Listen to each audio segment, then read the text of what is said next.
प्रतीक दिल्ली में joint family के साथ रहता था, लेकिन जॉब की वजह से अपनी माँ के साथ दूसरे शहर में शिफ्ट हो जाता है, जहाँ उसकी प्रीति के साथ लव मैरिज हो जाती है, जिस पर बहू को नापसंद करते हुए उसकी माँ पूरा समय प्रीति को परेशान करने के तरीके निकालती रहती है। प्रीति, कहाँ हो? सुबह का नाश्ता दोपहर में खिलाओगी क्या? इसमें प्रीति और प्रतीक ऑफिस जाने के लिए तैयार हुए कमरे से बाहर आते हैं, जिसे देख सास प्रीति पर भड़कने लगती है। महारानी, तुम सुबह सुबह तैयार होकर घर का सारा काम छोड़कर कहाँ चल दी? जी वो ऑफिस। हैं? तुम ऑफिस जाओगी तो घर में जो सफाई, नाश्ता, खाने का काम है वो क्या मैं करूंगी? माँ, मैंने उससे वादा किया था कि वो जॉब कंटिन्यू कर सकती है। अरे वाह जी वाह, दोनों आपस में सलाह कर फैसले ले लिए। मैं क्या यहाँ बेवकूफ बैठी हूँ? मुझसे पूछना किसी ने जरूरी नहीं समझा? मम्मी, आप फिक्र ना करें, मैं आज ही रेजिग्नेशन दे दूंगी। प्रीति ऑफिस के लिए चली जाती है और अगले दिन से जॉब छोड़ घर के कामों में लग जाती है, लेकिन साथ ही उदास भी रहने लगती है, जिसे देख प्रतीक को अच्छा नहीं लगता। मुझे पता है तुम्हें अपनी जॉब कितनी पसंद थी। आई एम सॉरी प्रीति। अरे कुछ नहीं होता, बस मम्मी खुश रहनी चाहिए। अब प्रीति अपनी सास को खुश करने और उनका दिल जीतने की जी तोड़ कोशिश करती रहती है, पर सास कभी उससे सीधे मुंह बात तक नहीं करती। इसी तरह दिन बीतने लगते हैं। एक शाम प्रतीक ऑफिस से परेशान घर वापस आता है। माँ, चाची का फोन आया था। दादी की तबीयत बहुत खराब है, हमें दिल्ली जाना होगा। पति की बात सुन प्रीति तो पैकिंग शुरू भी कर देती है, पर माँ वहीं बूत बनी खड़ी रह जाती है।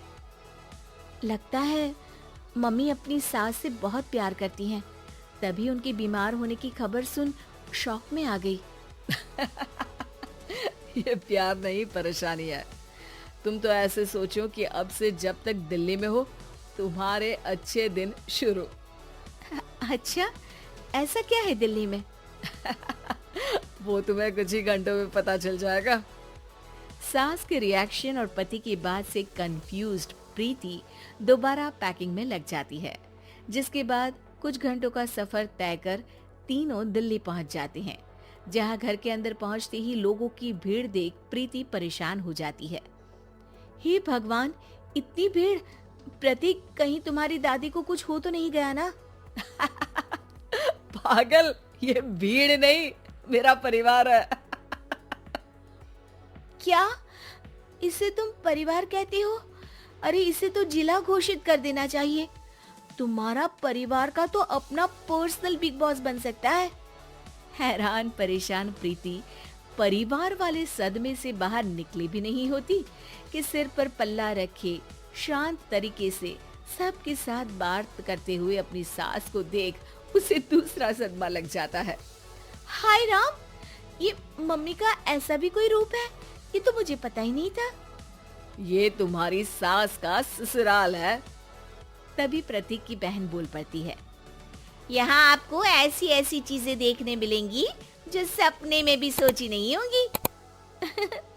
हाँ, ये कुछ दिन तो बहुत इंटरेस्टिंग लग रहे हैं।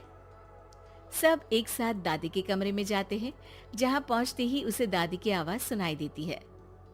क्यों रे, सास से मिलने की फुर्सत मिल गई? दूसरे शहर जाकर छूट क्या मिली? तुम तो भटकता पंछी बन गई। इतने समय में ये तक नहीं पूछा कि जिंदा भी हूँ या मर गई। प्रीति की सास अपनी सास के पैर छूती है। अरे कैसी बात कर रही है मम्मी, आपको तो मेरी उम्र भी लग जाए। अरे बस कर, ये झूठी उम्र देने वाली बातों का दिखावा ना कर। तेरा बस चले ना तो जो मेरी बची कुची जिंदगी है वो भी अभी खत्म कर दे। अरे बहू कहाँ है? इस पर सास प्रीति को दादी से मिलवाती है। दादी प्रीति को बहुत प्यार देती है। क्यों बहू, तेरी ये सास परेशान तो नहीं करती ना? अगर करती है तो अभी बता दे, मैं इसकी क्लास लगा दूंगी। अरे कैसी बात कर रही है माँ जी, भला मैं क्यों किसी को परेशान करूंगी। प्रीति अपनी सास का ये रूप एंजॉय कर ही रही होती है कि तभी चाची वहां आकर प्रीति को अपने साथ ले जाती है। सास की क्लास लगते देख जो खुशी मिल रही थी वो तुम्हारे चेहरे से साफ पता चल रही थी, इसीलिए ले आई, क्योंकि अगर उन्हें पता चल जाता तो तुम्हारी खैर नहीं थी। थैंक यू चाची जी।